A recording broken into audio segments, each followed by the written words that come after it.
Tony Estonia faisait partie de la commission des athlètes. Il a fini ses deux mandats, Tony, des mandats très bien remplis. Et 4 athlètes font leur entrée, pas n'importe lesquels, Marie-Christelle. Non, pas n'importe lesquels. Pau Gasol, la légende du basket, champion du monde en 2006, vice-champion olympique en 2008 et 2012, troisième aux Jeux Olympiques de Rio. Il a fait ses adieux à l'Aurora après défaite en quart de finale contre les États-Unis. Pau Gasol, c'est ce champion NBA avec les Lakers. Après, il y aura le japonais Yuki Ota, médaille d'argent à Pékin aux Jeux Olympiques de Londres en 2012, le fleurettiste japonais. Italie, natation. On a vu aussi Federica Pellegrini, la nageuse, 32 ans, 5e finale consécutive aux Jeux sur le 200 mètres nage libre. Elle est unique, une médaille d'argent aux Jeux d'Athènes, l'or à Pékin et puis une 5e place à Londres. 4e à Rio, 7e ici à Tokyo. C'est juste la seule nageuse au monde à avoir disputé 5 finales olympiques sur la même course, en individuel, quadruple championne du monde, Fédé. La diva, digne d'un film à Cinecittà.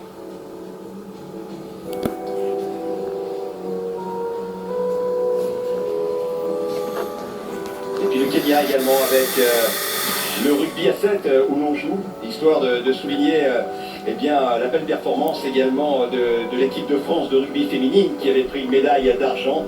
Mathieu Lartaud le disait tout à l'heure, 6 des 7 sports français engagés ici ont ramené des médailles. Malheureusement, le football ne l'a pas fait.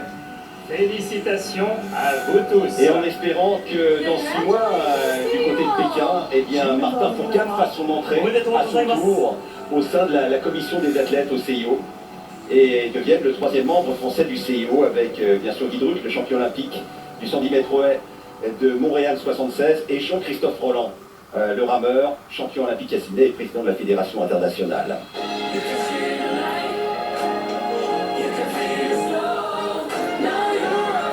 Alors là, l'organisation a voulu remercier tous les bénévoles qui ont donné de leur temps.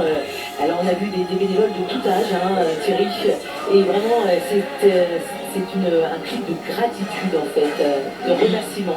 Et puis la base du volontariat au Japon est très répandue. On s'investit pour la nation. On est d'abord japonais avant d'être soi-même.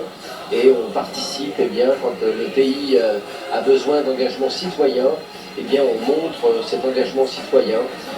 Certains à son niveau, quand on a plus de temps, on donne plus de temps. Quand on a un peu moins, mais on partage et on donne pour que ce pays aille bien. Et ça c'est vraiment vu dans tous ces moments des Jeux Olympiques où il y a eu une forte présence de gens. Important d'ailleurs parce que c'est un pays qui certes était en règlement sanitaire, mais aussi on sait que c'est un pays qui a beaucoup de séismes et on a besoin d'avoir